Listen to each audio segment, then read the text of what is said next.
Hi James, thanks for joining me here at Tolka Park, the home of Shelbourne Football Club, and this feels like an appropriate setting since you're going to talk about one remarkable figure of Irish football, and he was born and brought up not too far from here. That's Patrick O'Connell. Can you tell me a bit more about him?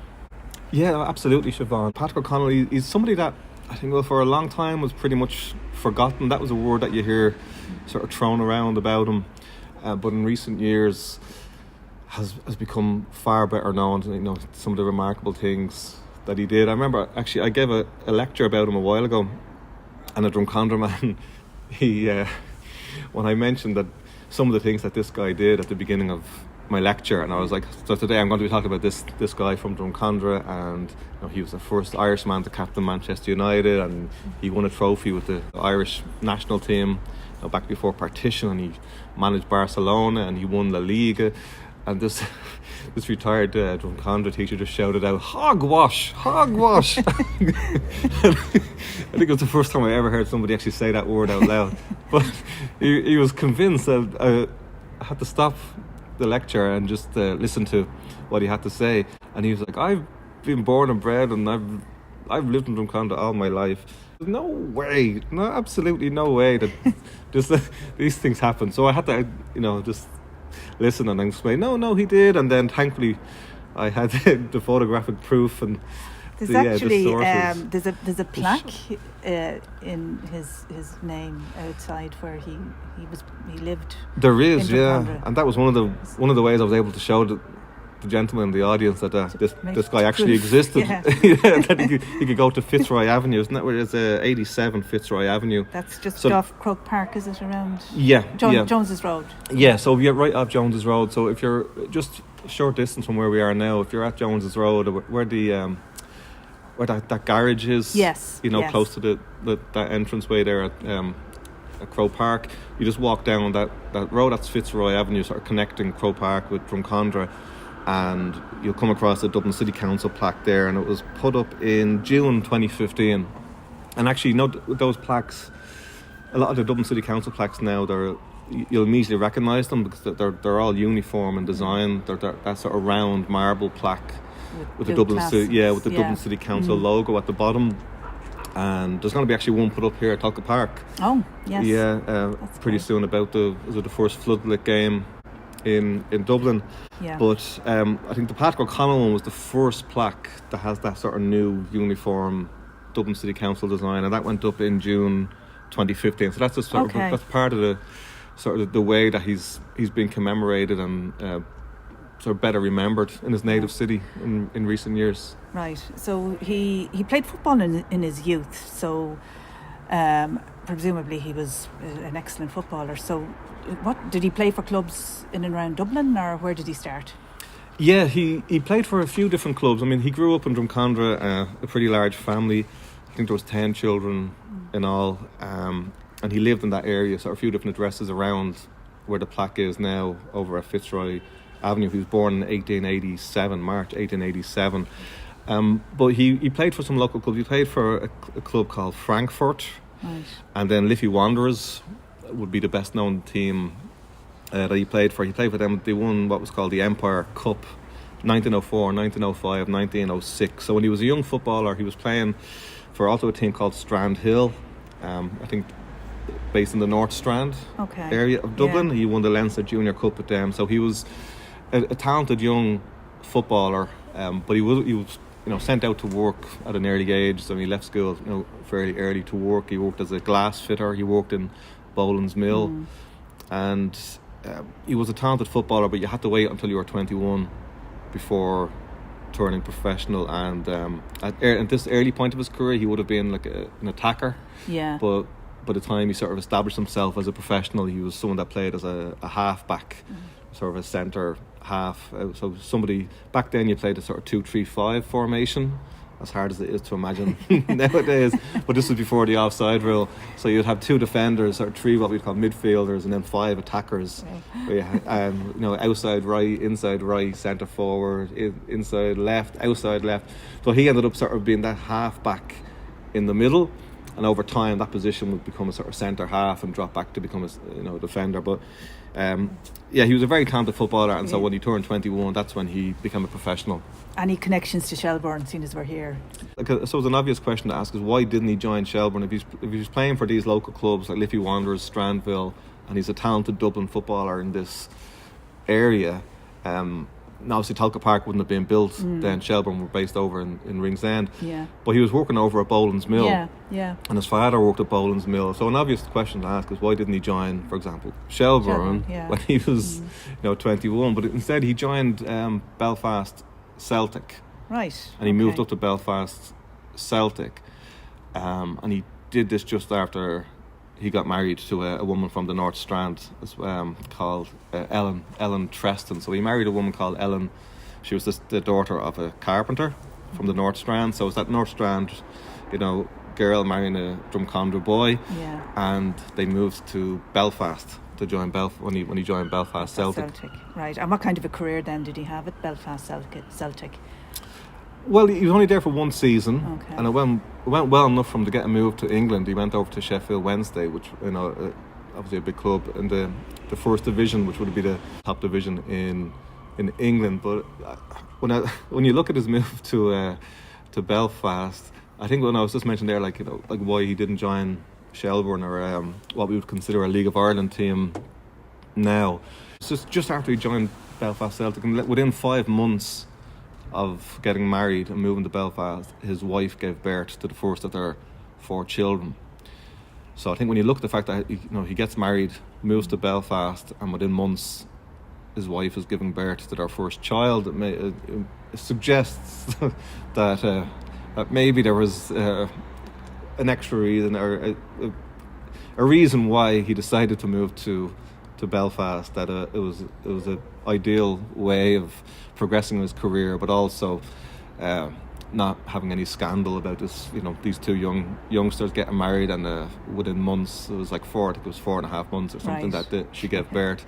So it went well, but they were only there for a year, and then they moved over to Sheffield Wednesday. So I think he went to Belfast in August 1908, and then August 1909. That's when him and Ellen and the first of their kids moved to England. Sheffield. Right.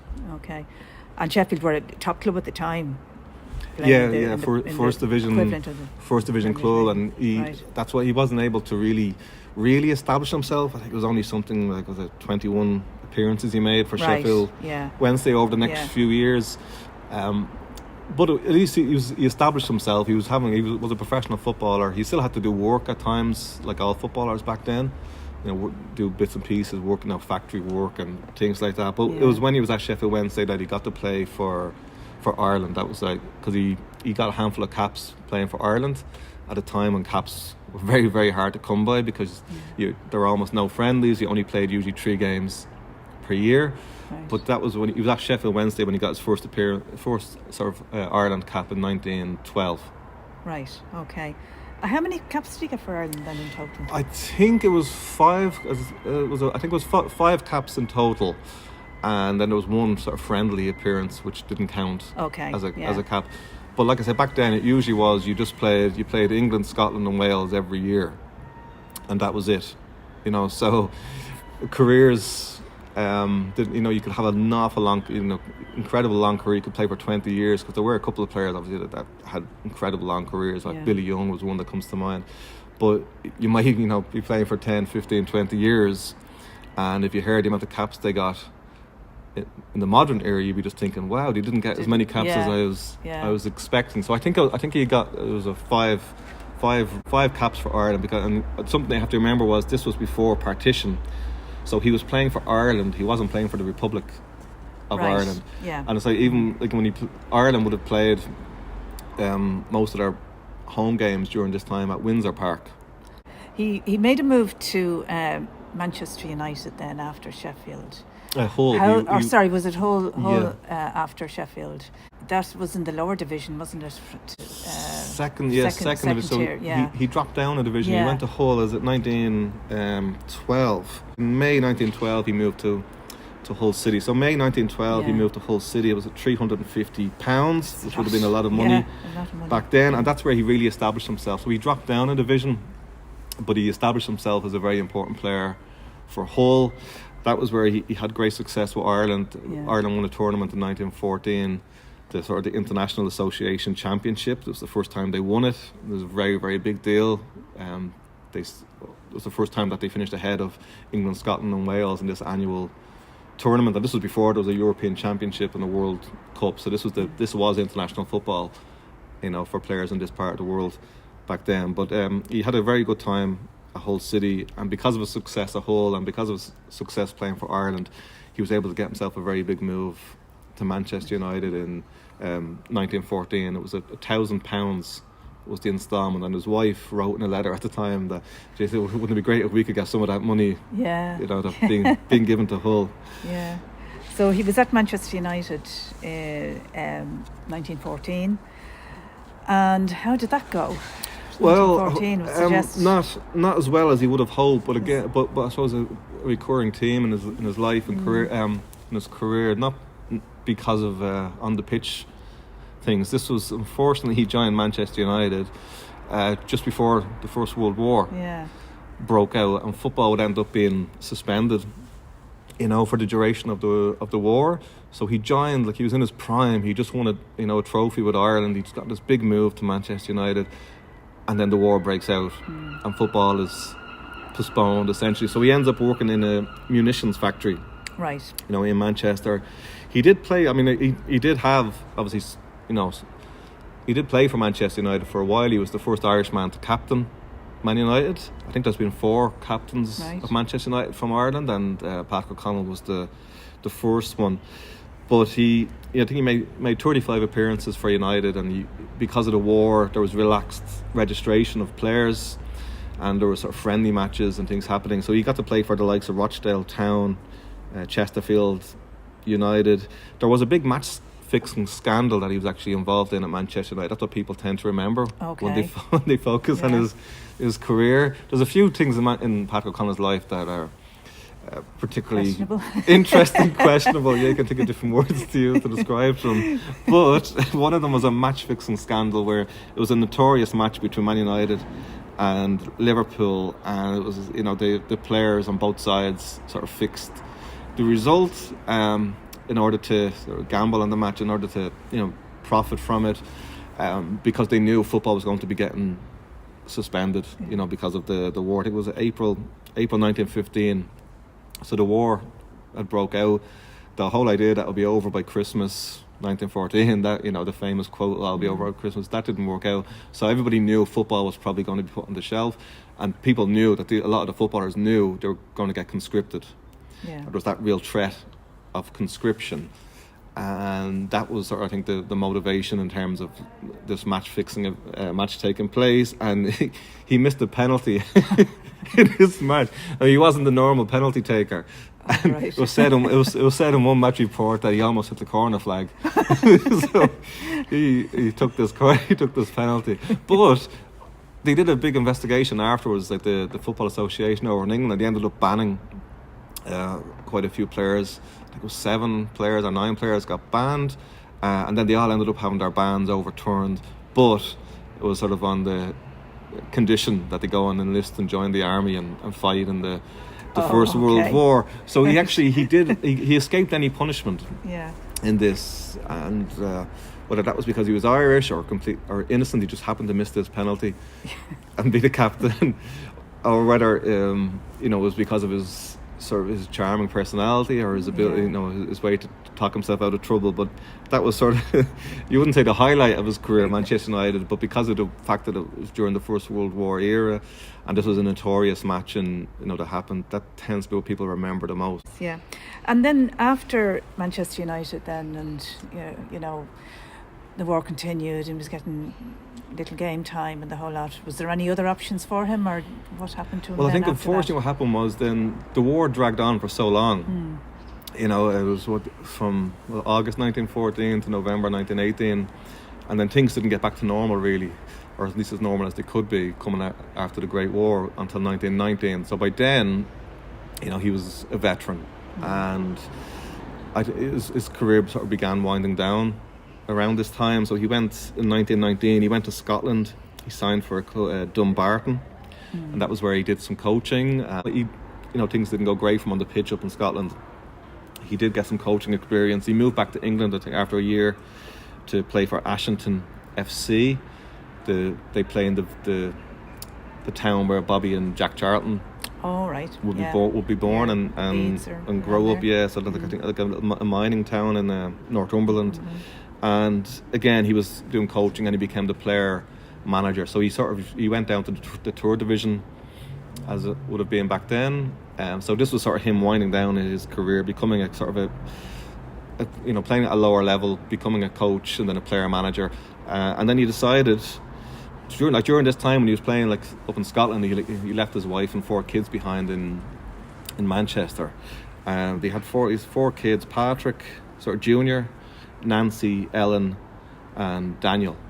And he ended up then he abandoned his wife and kids and decided in 1922 to move to Spain. So he left his family behind him in Manchester and never saw his wife again. I don't think he ever saw 3 of his kids again either, and he only met one of his kids much later in Spain. So basically he just abandoned them, emigrated to Spain and just started a new life for himself as a manager or a coach on the continent. Yeah, right. And he went to like one of the most famous clubs in the world, really, Barcelona. And how did he get on in Barcelona then? As he didn't play for them at all at this stage. No, he went in straight as a coach. Yeah, he was retired, and see back then in Spain, Spanish clubs tended to bring in sort of British coaches, because it was or coaches with experience of British football. Because obviously England was where the game started, so it was a chance to bring in sort of people that could.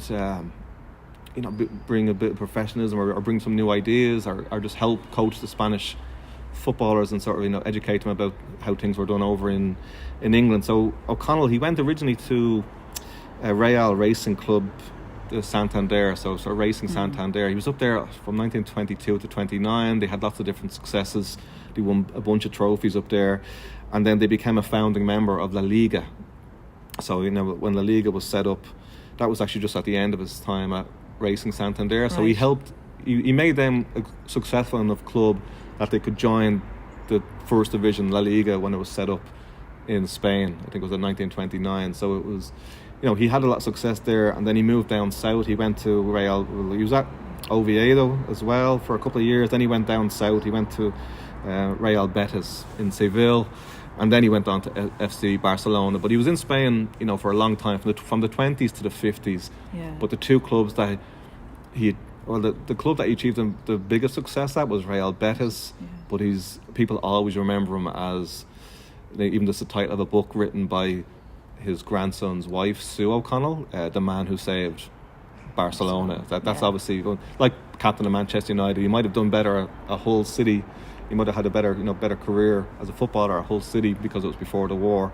But whenever people talk about a Spanish career, they tend to focus on the fact that this guy was manager of FC Barcelona, and he played an important role in sort of in saving the club during the Spanish Civil War from potential ruin. How would he have done that? Like, what was happening with Barcelona at that stage that they were in financial?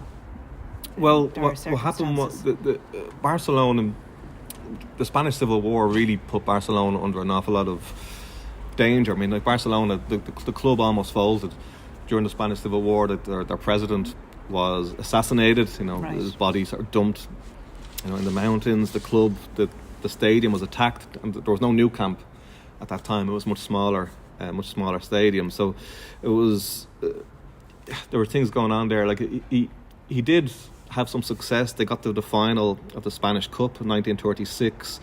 They lost to Real Madrid. They couldn't call themselves Real Madrid because of the Spanish Civil War. All the clubs had to drop that Royal word from their title. So it's like Real Betis was Betis Balompié, and Real Madrid was Madrid, their club, they football, Madrid. So he got to the final of the Spanish Cup. They lost to Real Madrid 2-1, but they did win the Mediterranean Cup. There was a competition set up during this time for clubs that weren't able to compete in La Liga because of the Spanish Civil War. So he did have some success, but Barcelona was in real jeopardy. And so they decided to go on a big tour. In 1937, they went to Mexico and New York, and it was a big fundraising tour. In 1937, they were gone for 4 months, and obviously there was no airplane. No, it wasn't a case of just getting on an airplane and flying first class. It was a case of this was a big trek. And Barcelona, I think, were actually surprised that he agreed to stay on as manager during this time. There was an assumption that he would just leave Spain because of the civil war. But he stayed in charge of Barcelona, and he took them to this on this big tour. They were their official title. The players at the time was ambassadors of the Republic and of the Catalans. So it was a big deal. They went there. They raised an awful lot of money that got sort of left in Paris on the way home, and all the players, either stayed in sort of South America or they stayed in France. But that money came in very, very useful for Barcelona after the Civil War ended, and they were able to sort of rebuild and go on, obviously, to become one of the biggest clubs in the world. And it's an incredible story when you actually look at it. How was the money raised? Was it exhibition games, that kind of stuff? Yeah, they played matches over there, and it was a case of we go and we play these big fundraising matches, and we try and raise as much money as we can, that when we go home we can potentially save the football club. And he was very proud of that. I mean, he wrote a letter to his brother. He had his brother Larry, who lived in London, and he was saying that it's just, it's very, the phrase he used was the ordinary working man. He was talking about how it was important for the club to survive for the ordinary working man in Barcelona. So it was something that he was proud of. But just like with the Man United career being cut short or ruined or hampered by the First World War, it was essentially that ruined his spell at Barcelona, and he'd been chasing that job for years. He was really excited at the idea of becoming Barcelona manager. He just won La Liga in 1935. He was the manager of Real Betis, or Betis Balompié, as they had to be called, when they won La Liga. So Real Betis, I mean, obviously there's a very big, successful club in Spain, regularly in the Champions League. Incredible stadium to go and visit. And they've only won La Liga once in their entire history. And the man who was leading them at that time, 1935, was Patrick O'Connell, and that's what got him the job at FC Barcelona. And then the Spanish Civil War breaks out the following year, and things are hampered for him going forward. Right, yeah. Going back to his career at Betis, then, there's a very small link to Shelbourne Football Club in that there was a bronze sculpture made of him by an Irish person, and that is in Betis Stadium. That was unveiled in their stadium recently enough. Yeah, and again, this ties in with how Patrick O'Connell has become better known in recent years and how he's been commemorated. There was a group that really set out to start all this, the Patrick O'Connell Memorial Fund, and they were sort of set up to try and get a gravestone. He was buried in a pauper's grave in London, and that ended up sort of gathering pace, and it helped get plaques in Dublin, and the Drumcondra plaque that we mentioned earlier, and a plaque up in Belfast, various other things happening. There's a great documentary about him as well, and the Patrick O'Connell Memorial Fund also commissioned an artist from Dublin, Joe Moran from East Wall, who's featured on the YouTube channel, and he created it. He's from East Wall, and he created his sort of bronze bust of Patrick O'Connell that he then donated. He travelled over with the Memorial Group and a few others, and they all went over in March 2017 to donate this bronze bust to Real Betis Football Club. And if you go on a stadium tour over at Real Betis, which I did a few years ago, it was in 2022, I went over there to see a match, and I got a tour of the stadium. And when you go into the stadium museum, in one of the cabinets, they have like old jerseys and old artifacts and things like that, but they actually have this sort of bronze bust of Patrick O'Connell. So this Drumcondra sort of football manager, the sculpture of him made by a man from East Wall, who I used to always see at Tolka Park. Is one of his sons, Joe Moran, one of his sons is a Shelbourne fan, and I used to see Joe standing up. I haven't seen him for a while now. He's 87 years old, but he used to stand behind the goal here at the Drumcondra end of Tolka Park. And if you go on this tour, and make sure to look out for the colour of the base of the sculpture, because it's green, and the artist he said this to me several times. He's never seen a portrait bust that has a green base, or a plinth, and he said but he wanted to make sure that there was a sort of an obvious connection to Ireland, so that Right. people looking at this sculpture would know that's an Irishman. Right. It has just, Patrick O'Connell, Don Patricio, which is one of the nicknames that he had Yeah. when he was in Spain. So there is a sculpture in the Real Betis Stadium Museum of Patrick O'Connell, and it was made by a Dublin artist. Yeah, so that shows you how highly they thought of him there in Betis, that they'd accepted the sculpture and put it in their museum. Absolutely. Yeah. Imagine if you're in existence for 100 odd years and you've only ever won Yeah, the league title and once. Yeah. Even though it was so long ago, back in 1935. That's obviously an achievement that they're very, very proud of. Yeah. And if you go in Seville, there is a sculpture not far from the stadium, actually a figurative sculpture of a footballer holding up the trophy, and Patrick O'Connell's name is on that as well. So there is a sculpture in Seville, in a park, commemorating the fact that Betis won La Liga in 1935, and Patrick O'Connell's name is at the bottom in big writing, and trainer or manager. Yeah. So they're very proud of that title win in Betis, and they were delighted to accept that donation to have that sculpture of Patrick O'Connell in their museum. Yeah. So you mentioned there about in later years he had a very impoverished existence, despite all the successes in Spain and elsewhere. It didn't end, as it probably should have for him. He, like you mentioned, he is buried in a pauper's grave, and seemingly just got forgotten about. Yeah, that's unfortunately, and it was common. I mean, because there was no big money in football back then. So, I mean, after his time at Barcelona, he managed Real Betis again. He managed Sevilla a couple of times as well, and he was still based in that part of Spain. He went back up north, I think, as well to manage Santander for a while. But really, by the 50s, he was sort of looked upon as this outdated coach, because when he arrived, he was able to enjoy such success, I think, because he was able to really instill a strong defence on teams, and they played a little bit more direct.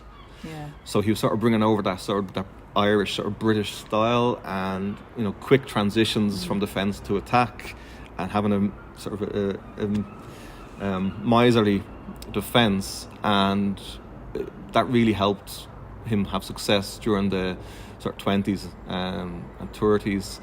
But by the 50s, he was sort of looked upon as being a bit outdated. Right. So he sort of began working as a scout.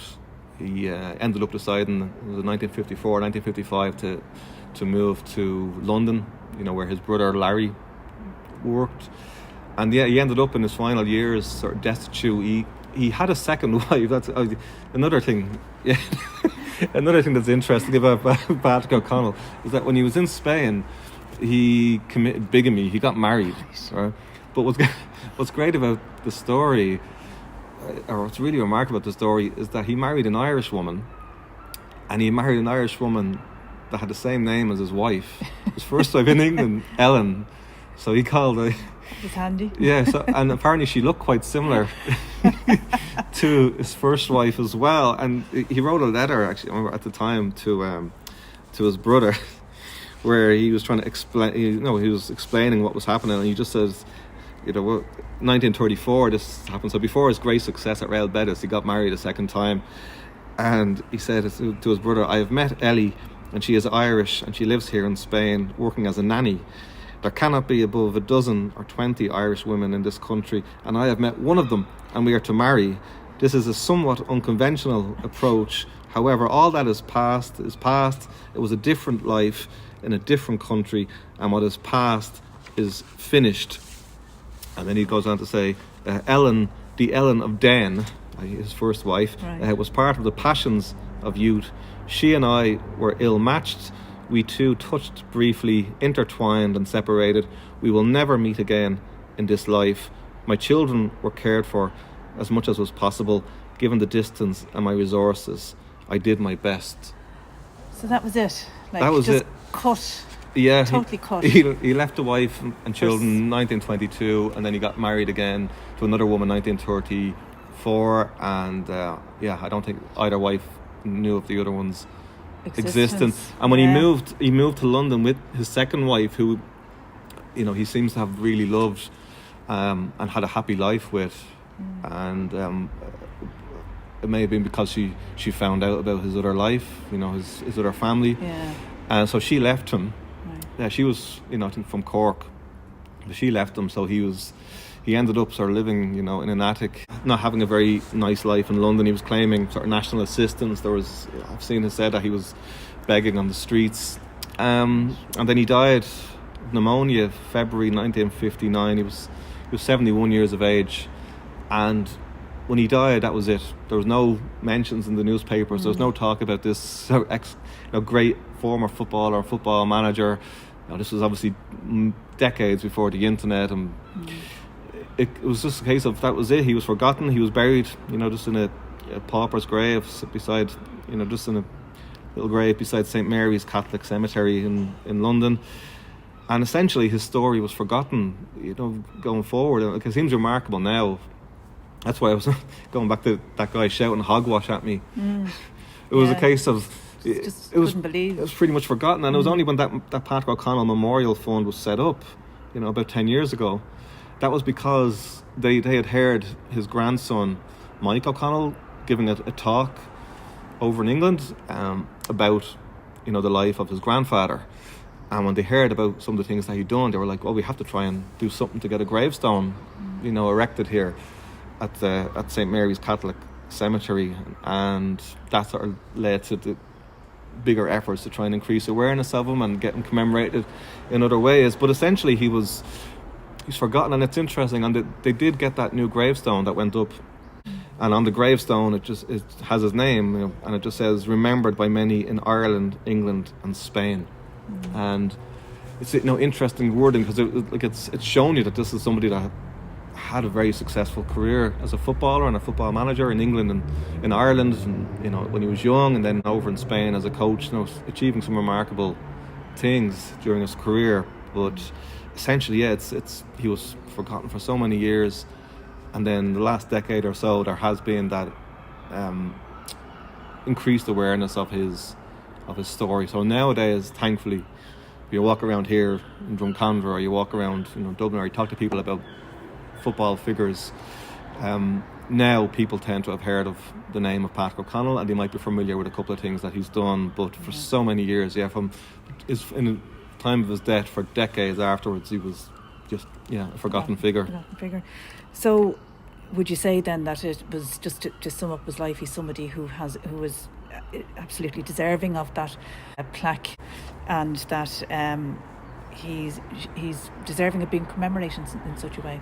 Oh yeah, absolutely. I mean, I think if you are captain of Ireland when they win an international football tournament, which was a very, very big deal back in 1914, and if you captain Manchester United, who obviously went on to become, you know, one of the biggest football clubs in the world, and you managed Barcelona and helped save them from financial ruin during the Spanish Civil War, and you win La Liga as a coach with a club that have never won it before or since, you know, and you get signed for Manchester United for a lot of money, and just some of the things he's done during his career are pretty remarkable. And I think that, really, I suppose, just summing things up, I think the thing that makes his story even more extraordinary is the fact that when you look at everything he did, imagine what he would have done, not just in the modern era when things, you know, more money in the game and more opportunities and so on.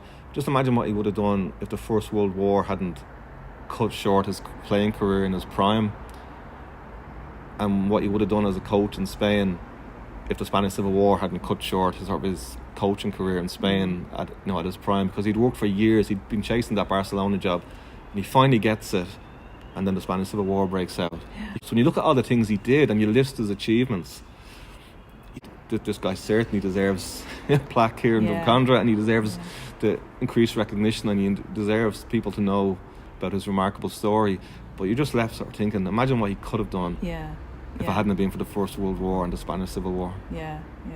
It's a remarkable story. That's great. Thank you very much for that, James. No. That was fascinating. Not at all. Thanks, Siobhán.